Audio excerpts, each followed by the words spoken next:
बाबर साहब, मुझे नैब कवानीन के हवाले से बात करनी है। नैब कवानीन में तरामीम के बाद आपने भी जाना, मेट्रो जो मुल्तान मेट्रो है 11 मुल्जिमान उसके बरी हो गए। आपके दौरे हुकूमत में ये बात की जाती थी कि नैब के केसेस बहुत मजबूत हैं। जो 25 साल पुराने 4 केसेस थे अरसद ट्रैक्टर के हवाले से, जो ARY गोल्ड के हवाले से जो जरदारी साहब पे थे, आज बर्रियत के मुखालिफ जो 4 दरखास्तें थी, अपील थी नैब की, उसने वो वापस ले ली हैं। नैब के किरदार के हवाले से आप क्या मौक़िफ़ रखते हैं? भाई किरदार हो तो उस पर मैं कोई बात करूं अच्छा है या क्या है, लेकिन ये मैं बता सकता हूं कि नैब के पर भी कट गए, उसके नाखून भी कट गए और उसका कुछ नहीं बचा। ये जो शुरू हुआ था ना, ये एक्सक्लूसिव लिटिगेशन, वो शुरू हुई थी, आपको याद होगा नवाज शरीफ को सजा हुई थी तैयारा केस में, वो बाहर चले गए। तकरीबन कोई 8000 करीब दिन, जो लॉ कहता है, सुप्रीम कोर्ट ऑफ पाकिस्तान की जजमेंट्स हैं कि अगर आपकी अपील आपके टीवी की कह देता हूँ, मैं स्टेटों की बात कर लेता हूँ, मैं कारकुनों को नहीं रखता, मेरे पास आई है किसी और क्लाइंट की आ जाए, 3 दिन अगर ताखीर होगी तो मुझे हर दिन एक्सप्लेन करना पड़ेगा कि मैं क्यों लेट हुआ हूँ। 5 दिन ताखीर होगी तो मुझे 5 दिन एक्सप्लेन करने पड़ेंगे। उसने खुल के प्रेस कॉन्फ्रेंस की, उसने कहा मैं उस वक्त जाऊंगा जब मेरी मर्जी की होगी अदालत, और इस अदालत के वो डोगर वाली में मैं नहीं जाता, और वो फिर आया और उसको रिलीफ मिल गया। उसके लिए जो उस वक्त की गवर्नमेंट थी उसने भी बाकायदा अपील दायर की। मुल्जिम की हक में पहली अपील वो दायर हुई थी पाकिस्तान में।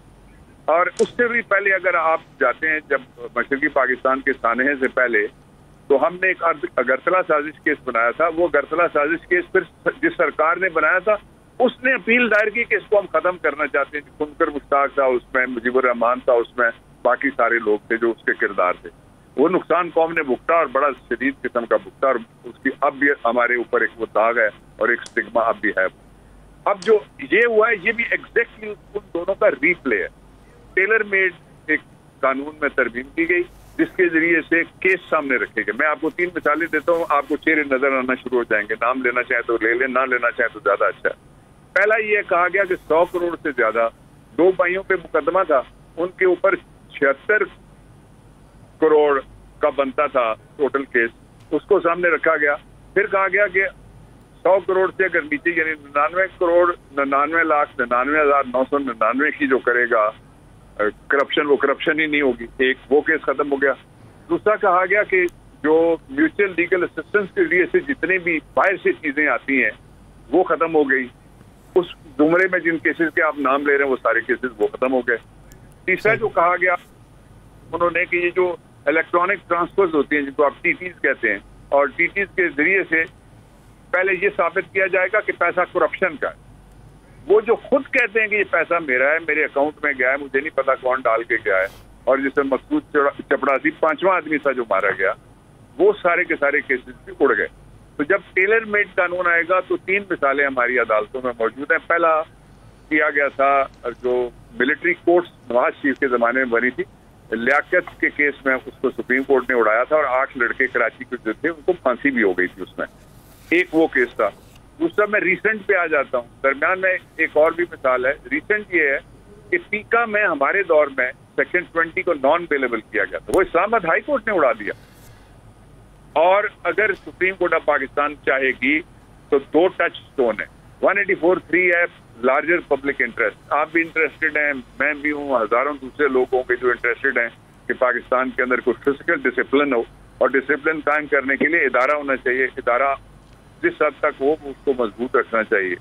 दूसरा ये है कि वो देखेंगे कि कहाँ कहाँ वो केसेस जिनके अंदर लोग फायदा उठा के चले गए। इसीलिए एक जज साहब ने आज एक वो डिक्शन तो इमरान खान थी वहां तक भी पहुंच गई है कि कोई रह तो नहीं गया, तो जो रह गए थे वो भी चले जाएंगे।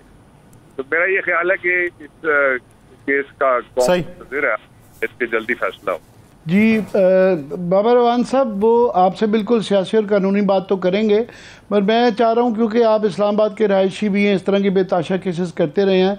एक तो बहुत शुक्रिया, हमें ये गलतफहमी हो गई थी कि ये एक संजियानी के अंदर एरिया जो ग्रीन बेल्ट है इस्लामाबाद का, मागला का, उसको भी जो जोन 3 कहलाता है, उसके अंदर ये कमर्शियल एक्टिविटी जो कि आपको पता है ऑलमोस्ट ये एक सैक्रोसैंक्ट है, इसके अंदर अदालत के कई फैसले हैं कि वो नहीं किया जा सकता। पर वो वहाँ पे एक हाउसिंग स्कीम और एक प्लाजाज बना के उसके लिए जा रहे थे, और क्योंकि उसके बेनिफिशरी आसिफ जरदारी साहब और क्योंकि तकीर शाह साहब का गांव है वहाँ पे, उनका ख़ानदान, तो कहीं मुझे थोड़ी सी गलतफहमी होगी। अच्छा हुआ आपने क्लैरिफाई कर दिया कि आपकी वहाँ पे ज़मीन नहीं है। मुझे लीगली समझाएं कि ये इस्लामाबाद के मास्टर प्लान को ये कह रहे हैं कि जनाब हम करने जा रहे हैं या ऑलमोस्ट कर लिया, रीमैपिंग और उसके अंदर तब्दीलियाँ, तो ये क्या इतना आसान है कि 18वें ग्रेड का अफसर CDA के अंदर वो तब्दील कर लेगा? अच्छा, पहला तो ये है कि संगजानी एक पूरा उसको कहते हैं रेवेन्यू स्टेट है, गांव नहीं है, उसके अंदर कई गांव शामिल हैं। दूसरा ये है कि जो इस्लामाबाद के अंदर कैपिटल डेवलपमेंट अथॉरिटी है, उसके बारे में 1972 की एक जजमेंट है सुप्रीम कोर्ट ऑफ पाकिस्तान की, जिसमें उन्होंने कहा कि it's not a statutory body.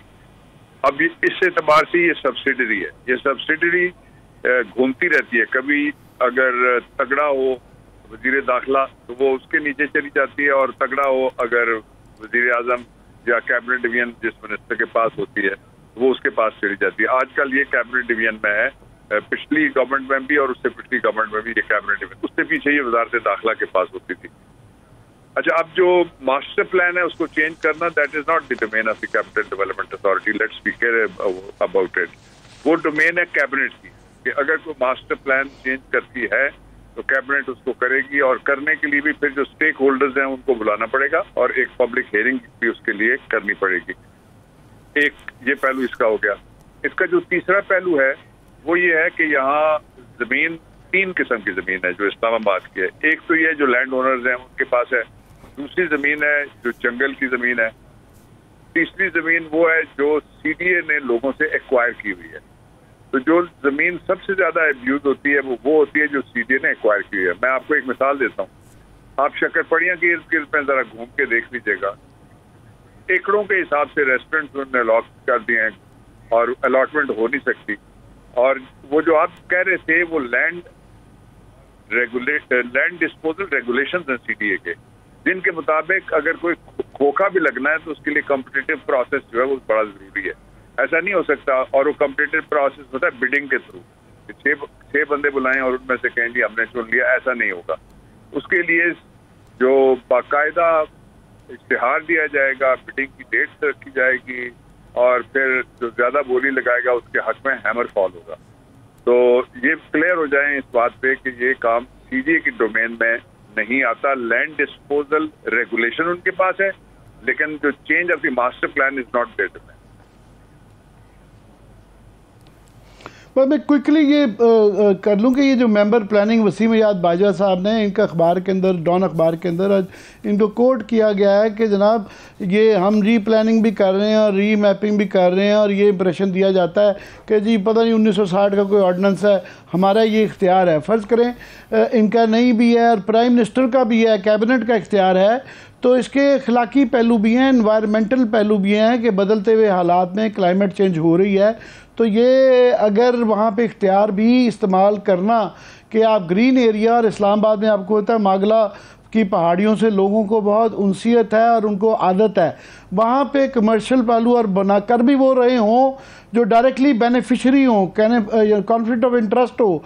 For example तकीर Shah साहब की अपनी वहाँ पे ख़ानदान की ज़मीन है और वो खुद ही इसकी फ़ाइल को पुश कर रहे हैं, और उसके अंदर अखबार के अंदर लिखा हुआ है कि वो पुश कर रहे हैं, जल्दी कर रहे हैं कि इसको जल्दी से जल्दी किया जाए। अच्छा, जो आपने नाम लिया ना डॉन अखबार का, तो हमें तो डर लगता है कि डॉन लीक की ना हो कहीं। मुझे अब नहीं पता कि किस जगह वो बन रही है और किस जगह वो। संगजानी वैसे मैदानी इलाका भी है, पहाड़ी भी है, लेकिन वहाँ जो आप कह रहे हैं ये बड़े सीरियस कंसर्न्स हैं जो आपने रेज किए हैं, एंड आई अप्रिशिएट यू।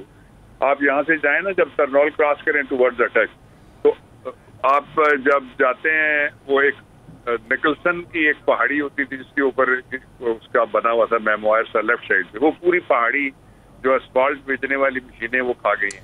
उसकी राइट साइड पे अगर आप देखें तो वो पहाड़ी भी तकरीबन 3/4 जो बजरी आपको पता है जो इंडिया के साथ हमने तिजारत का मुआहदा किया था, मैं आपको ये कैबिनेट डिवीजन मेरे पास रहा है अभी भी, तो मैं आपको जो मेरी चशमदीद है वो मैं आपको बताने लगा हूँ। वो ये है कि वो हम उनसे खरीदते थे 380 चीजों की हमें इजाजत थी, और हम तकरीबन 2300-2800 चीजें वहां से खरीदते थे इंडिया से। वो आपसे सिर्फ 2 चीजें खरीदते थे, एक छोटी रोड़ी और एक बड़ी रोड़ी, जो रोड़ी सड़कों में डालने वाली है, एस्फॉल्ट।